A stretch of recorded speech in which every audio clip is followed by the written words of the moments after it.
golden eagle.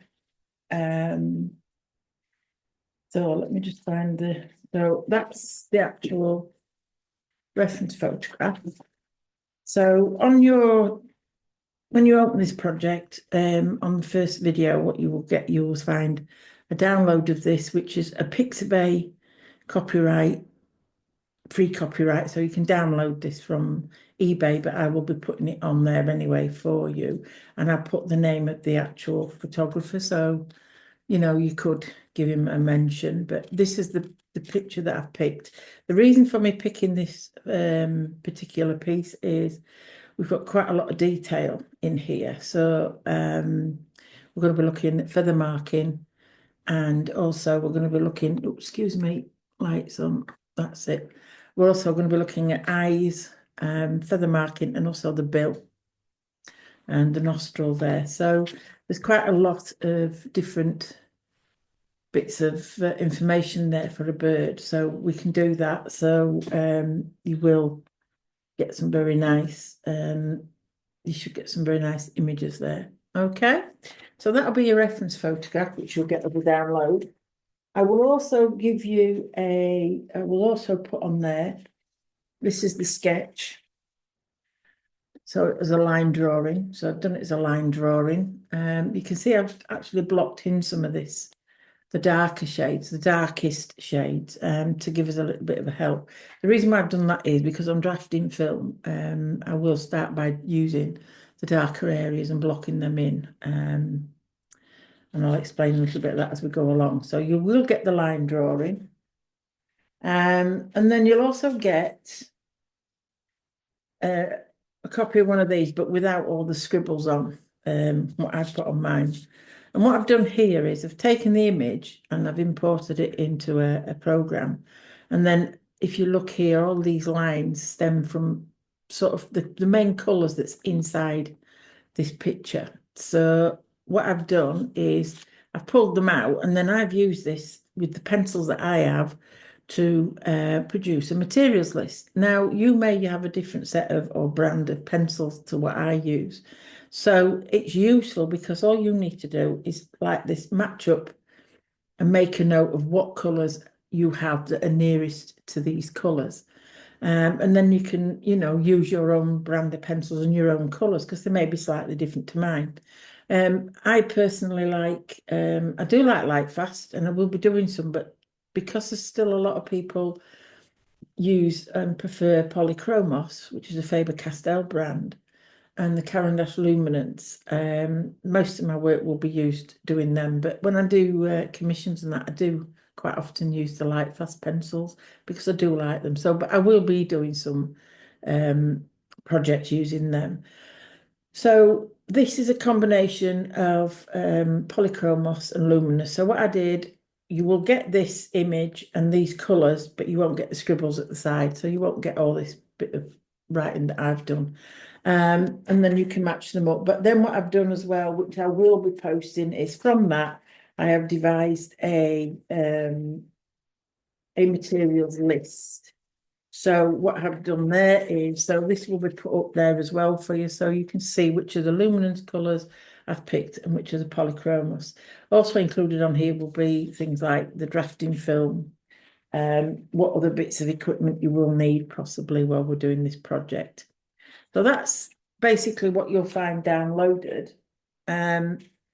And then I want to talk about, before we start, I want to talk about the surface that we're using for this particular project. And that is, we're using a Polydraw drafting film, and it's the 0.50, it's the 0.050 DM double mount, because we can use both sides. So we can actually use both sides, and I'll explain that as we go along as well. The little bit about drafting film. So as you can see, it looks very much like tracing paper. So if I put something underneath, such as like that, you can see you could trace the image through it. But obviously it would come out on reverse. So I will explain how I've got the image on there. Now, the pros and cons of drafting film. Now, to me, I've had a look and I've used drafting film quite a lot. So the pros are it's easy to fix mistakes. You can rub out mistakes quite easy on this surface. It's translucent, so you can draw and you can draw on both sides. So that's another advantage that you've got. And also, it is archival, so that is a great bit of information. So that means it won't yellow over time, and it's also tear resistant. And the reason why that is because it's made of polyester. So unlike tracing paper, which you can tear, it's thicker than tracing paper, and it's got a nicer feel, but it is polyester. It was made traditionally for architects, but now it's used a lot in the art world. And graphite works really well on it, so colour pencils do, and it blends and smudges very well. The cons are it's different to paper, so it feels, looks, and the textures are a lot smoother. So your marks are going to be smoother. And if you crease it, then you can damage it. So be careful not to actually crease it. Now you can get this in either pads or you can get it in a roll. I have it on a roll, which is there's 10 meters on there. So I cut down certain sizes as and when I want them. It also, another good thing about drafting film is that it allows for a rapid, vibrant colour laydown, which gives you some nice crisp and fine detail. So, and when you've finished, it gives you a sort of luminance photographic effect. So if I show you, so this is a piece that I did last week. Some of you may have seen it. So you can see there, that's what a nice finished piece looks like on Polydraw drafting film. And you can see, you can get some really nice detail in there. And it's a nice smooth laydown. It's considered to be an excellent for drawing things like birds and wild animals because of the detail. You've got the feather textures, you've got fur textures, and you've got lots of different textures going on there. And because it allows some, you can get some very sharp details on there as well. And also it's got a good ability for you to layer colours, therefore making it suitable for capturing very intricate plumage of birds and also the fur on wildlife. So that's a little bit about the drafting film. It's a different surface. When you first use it, you might find it a little strange, but it is a nice surface. I love it. I love to use it when I'm doing animals and birds, especially. So now then, the next part of this little bit of video before I actually start filming is getting down the image onto this drafting film. Now, if you remember a couple of minutes ago, I did say to you that you can use both sides of the drafting film. It's quite easy, for you to use both sides. So what I did was I've got my drawing on the piece of white paper. This is how I did it. So that's my drawing. So what I did then, I got some tracing paper, which is different to drafting film. And if you look there, I've traced over from my drawing. Okay. I've now got that on a piece of tracing paper. So then what I did, put my tracing paper upside down onto a whiteboard like that. Okay, so it's facing the wrong way. Eventually it's going to be facing that way. And then what I did was I put my drafting film down on top. I mean, I've done this already, so I'm just showing you it. Okay, and then, I'm using a magnetized board, which is a board what takes magnets, so I don't have to tape the work down, so it just makes it that bit easier.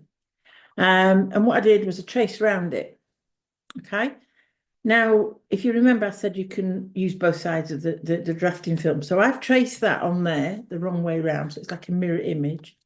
So what I do then is I can take away the tracing that I did, turn this over that way. So now I have the outlines to work with, but they're not on this side of the paper. So let's say, let me get a rubber. So if you look, It doesn't rub, oops, that's some mucky rubber. It doesn't rub out on that side, right? Like that, doesn't rub out, okay? And that's because it's on the reverse side. So that's ideal because I can see the lines, but I know those marks aren't going to show. And then I can always turn it over and take out the outline afterwards. So then you will not see any outline. And I've used, for this, I've used a mechanical pencil of F grade. That is what I use to get down this. I mean, it's a little bit harder laid down. It's got a little bit more pressure on it than I would normally use. And that's just so that you can see what I'm working on. And then what I will do is once we start to get bits in, I can remove the outline from the reverse side. But also what we will use the reverse side for is if we've got some very, very, very dark areas, on the other side, I can also put, so if I put some, so say for instance, let's have a look. We've got this dark area here in the nostril, which is there, look. Okay, so that's the nostril there. So we've got some very dark area there. That's what I've marked these out for. So what we can do is we can go in with the black or the we could use once we look at the image on the iPad, we can see whether it's a cool black or a warmer black. And then we can put that on, but then we can flip it over and we can put the colour on the other side as well. And that will make it look a lot more saturated.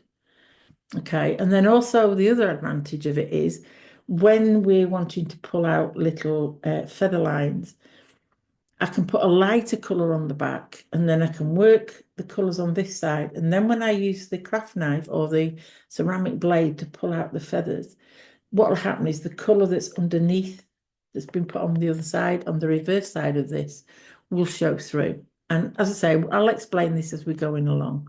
So that is the initial video, which is about it's about the drafting film itself. If you've never used it before, trying to give you some information and the best way of getting an image down. I mean, the other way you could do it is you could just put that underneath, and you could just leave that there, and you could just use the lines on that as a guide if you wanted to. There's several ways of getting the image down, but I just like to do that. And then the other thing you can do with that is obviously you can, as you're working, you can change the background colour by putting a different piece of board or paper underneath. And you can see what effect that has on your drawing, because it can affect it quite a lot. If you put a white piece, it could be quite stark and the image stand out. But if you're doing something that is a white animal, you could put a dark piece of paper behind it and it will give the opposite effect. Okay, so other bits of material that you will be using are things like I've got a battery eraser going to be cleaned. What I do is I usually have a spare bit of paper, and then what I can do is I can just set it off, just do that, and roll it around, and then that will actually clean the edge of that rubber. So then it comes a lot cleaner, and you can keep doing that. Or you can even do it on a piece of very fine sandpaper and you can actually give it a nice pointed shape. So there's that one. And I also have another battery operated eraser, which is a Derwent one, which is obviously a little bit thicker. So I've got the very narrow one and then I've got the thick one. So depending on what I need to do.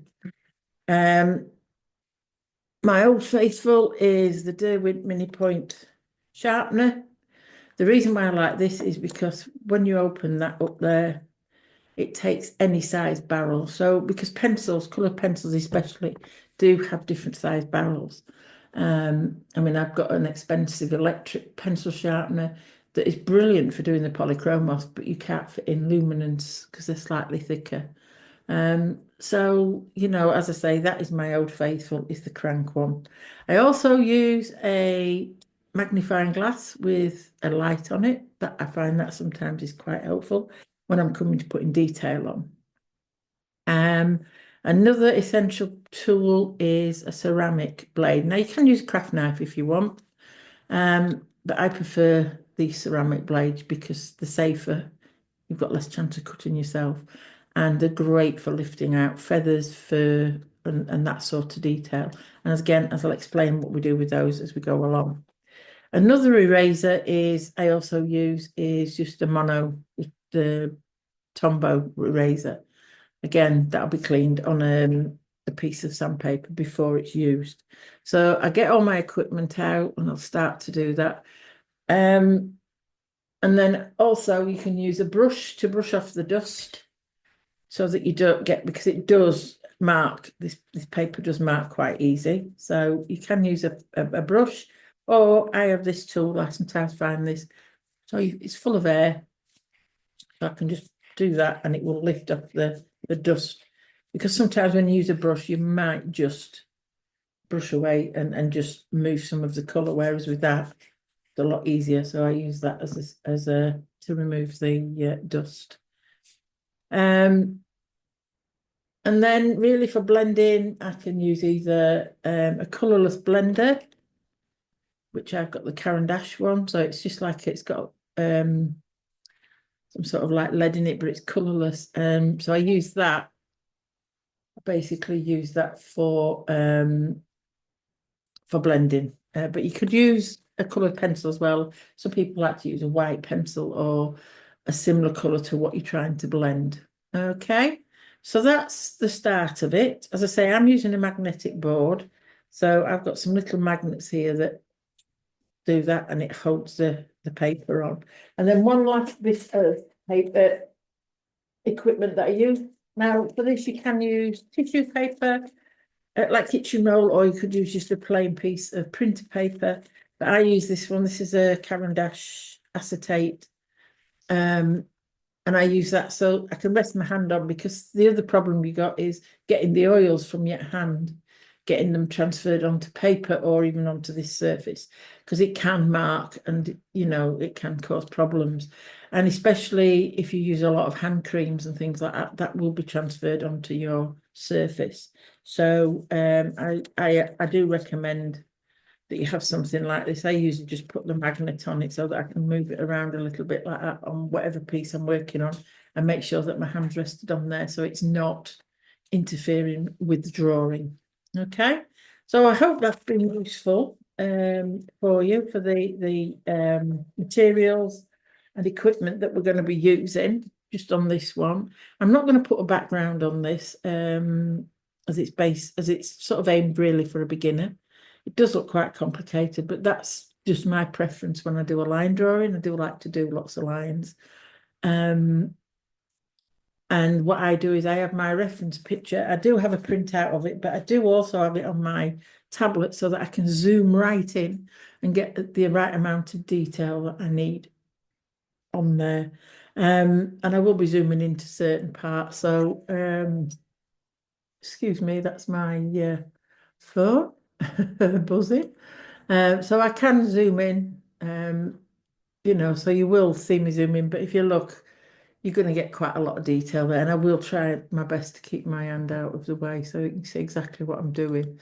Every step will be explained. If you have any questions, you can always ask them, but I will try my best. So I may repeat myself a few times, but if you're a beginner, then obviously so you can understand exactly what we're doing and why we're doing it.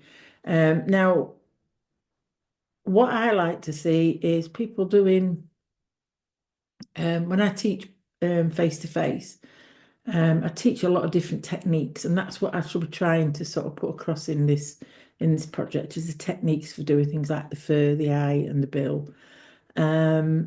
Because once you've got techniques down, and there's lots of different techniques, so I will be explaining the different ones to get this sort of, for feathers, there could be different ways of doing it, and it's whatever you feel comfortable doing. You may find another way of doing it. And then what I like to see is the fact when we do a face-to-face, when I used to do a class in the art room, we'd have like 6 or 7 people. We'd have all have the same subject. But once they'd done the painting, everybody's looked different. And it was their own interpretation of that project. And that is what I'm aiming for on here. I don't particularly think you learn a lot just by actually copying what an artist is doing. But if you pick up tips and different ways of doing things, that's why I use quite a lot of different surfaces. And by using different surfaces, you're using different techniques. Because using hot press paper, the techniques to lay down and layer and build the layers up is totally different if you're working on, say, something like pastel mat, which is a grainy paper. It's a bit like sandpaper.